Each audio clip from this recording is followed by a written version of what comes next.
Hey, what's up, guys? So I wanted to share, like, a lot of kids and mostly younger kids and even older people always ask, like, how do you become like an equipment operator? How do you get started in that field? So there's two ways. I'm gonna make this video on the way I know how, the way I did it. I don't know that I'll make another video on the other part because I haven't done it. So two ways to do it. And it depends also on your state. With it depends on the state, and it depends on like union. So you can either go to school. One way is to go to school, equipment operator school, and you can learn how to operate equipment there. Or you can go to your local excavating company or landscaping company and get a job working with them. You'll have to start out as a basic laborer. I mean, it's just like there's no other ways around it. Like, you start out with a shovel in your hand, and in the event that you get lucky and you get paired with a good operator, your shoveling work is really pretty easy, and it's pretty easy, chill days. If you get on the other end of the stick and you don't get a good operator, then your job kind of sucks and you got to shovel a lot. So a good operator and a good hand, a good laborer will work really, really well together, and they can get a lot of stuff done, and it's easy on both of them. There's ways for a shoveler to make an operator's job very easy, and vice versa. The operator really can make the shoveler's job, I mean, hell or high water. So you can either go to school for it, or you can go get a job working for your local excavating company or like landscaping company. You can start out there. Landscapers, you may have a little bit better chance of working for a landscaping company and getting on equipment than you would an excavating company. But that, I don't know. And you generally will always start out on, something small like backhoe, skid steer, tractor, things like that. So start out small, and really the best way, so if you go get, so two ways, and I'm going to talk about the way that I did it. Go to school, and you can go through the labor union and get jobs that way for them. I think typically, however, though, even if you went to school, it's just like, I'm not a big fan of going to school for anything that you don't have to. So I wouldn't recommend going that route, because you're probably going to be like a 2-year school, like 50 grand in debt, unless you can have it paid for. Then it's okay. But 50 grand in debt, and then you're looking at a starting salary, say 40 grand a year with overtime, around there. And your return on investment from schooling is not that good. Now, if you go to work for a company, maybe they'll pay you $12, $13, $15 an hour, just depends to start out. You're getting paid to learn, like you're getting paid to go to school. If you go into it with the attitude of, okay, I want to become an equipment operator, go in and apply and just say, like, listen, like, I've never operated equipment, I want to run equipment, I want to be that guy, like, on the machines. That's what I did. I want to be your foreman, I want to be your supervisor.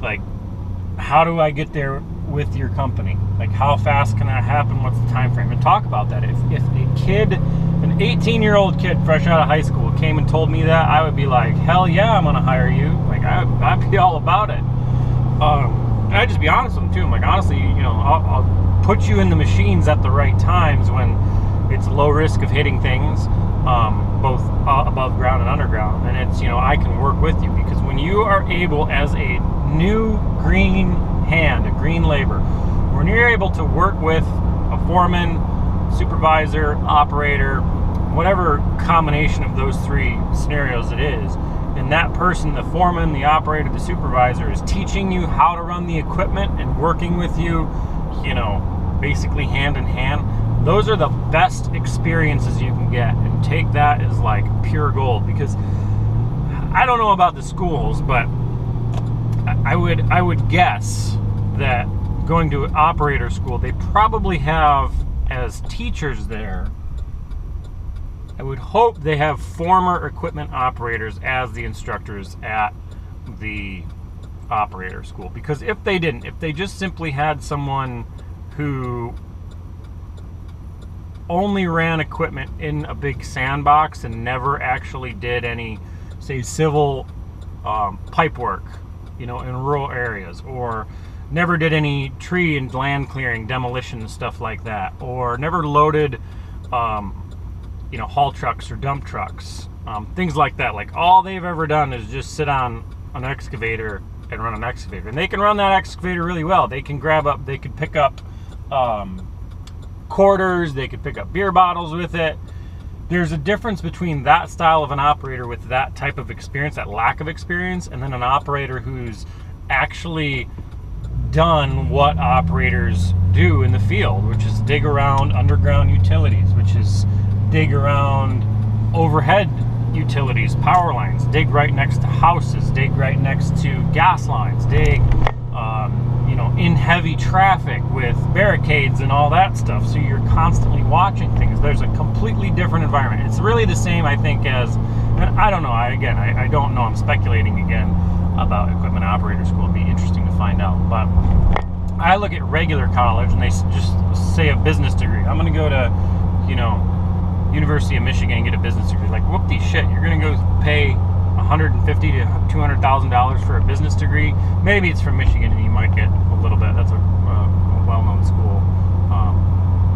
You might get like 30, 40 grand a year as a salary job, but it's just like a basic college degree really doesn't get you much of anything besides like, hey, I went to school and got an experience. And, you could come out with some relationships and some contacts for better scenarios, but man, it's just like the average. If you look at the statistics, the average statistics are you're coming out of a college degree and you're lucky to get a $25,000 to $35,000 per year job. So that's pretty shitty if you ask me. Now, if operator school is the same, I don't know. They don't really give you like real world experience, if they do or not. So you want the real world experience. That's my point. You really want to do your best to find a job, get a job, because then you're getting paid. Then you can start, earning a living. Then you can start, purchasing your first vehicle, purchasing your first home, and start working up in that company.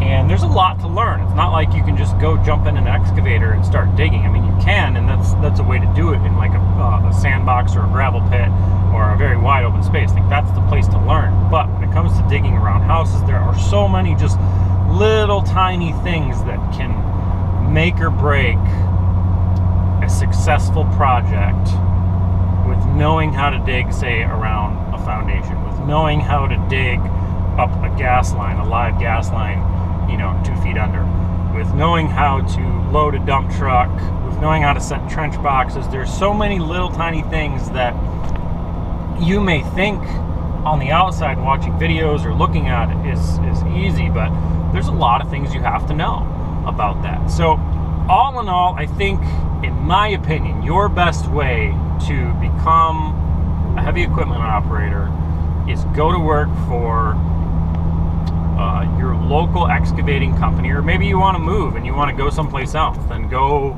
find, go on Craigslist and look in that area and find an equipment operator job or labor job. Like, just start out, you're going to start out as labor, and be prepared to be a laborer for like 2 years, 5 years maybe. I don't know. Even if you go in and you tell them, like, listen, I want to become an equipment operator, maybe that position isn't open yet, but we've got this labor position and we're looking to expand, maybe 6 months, maybe 2 months, I don't know, but just be prepared to do a lot of laboring, okay? It's not like, I still really enjoy getting out and shoveling. I just think it's fun, and I don't mind, if on the occasion I've got someone else on the job who can run the equipment. Like, I've done that before, where you just run the excavator. I just want to, because I want to move, I want to, I want to exercise, I want to shovel, things like that. So I prefer it that way. I just get bored. My ass gets sore from sitting in machines all day. So that's the way I'd recommend doing it. Go work for someone, a local contractor. Tell them what your plan is, why you want to do it, what you want to do. Have them tell you how they can support you, like what their idea is, timeline, pay wise to get there, to get you where you want to be, and see where it goes. Do each job, for at least a year. Work for that company for at least a year, 6 months minimum, but I'd say a year. If that doesn't work out, then go work for someone else. And then the biggest thing I think you can do also is get your CDL Class A. That, for me, I kind of fell into it, luckily, with one of my first jobs when I was 21, and I got paid. I basically got paid to get my CDL. The only thing out of pocket that I had to pay for, I had to pay for the road test, which was like 125 or 150 bucks. But that's it. That's all I had to pay for. Wham, got my CDL. And that thing has been just golden when it comes to, in the past, getting jobs. And it gave me a lot of experience too, as far as driving dump truck,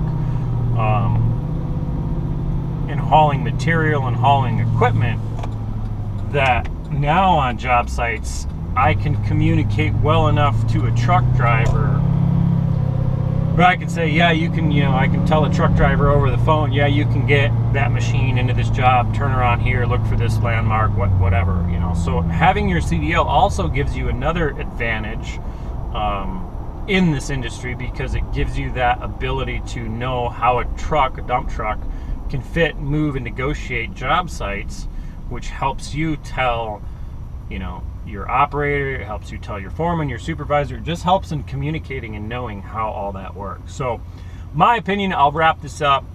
Best way to get into heavy equipment work, operating, doing all the stuff that I do, that a lot of people do, and we find a lot of joy in it all. Go work for someone. Start there.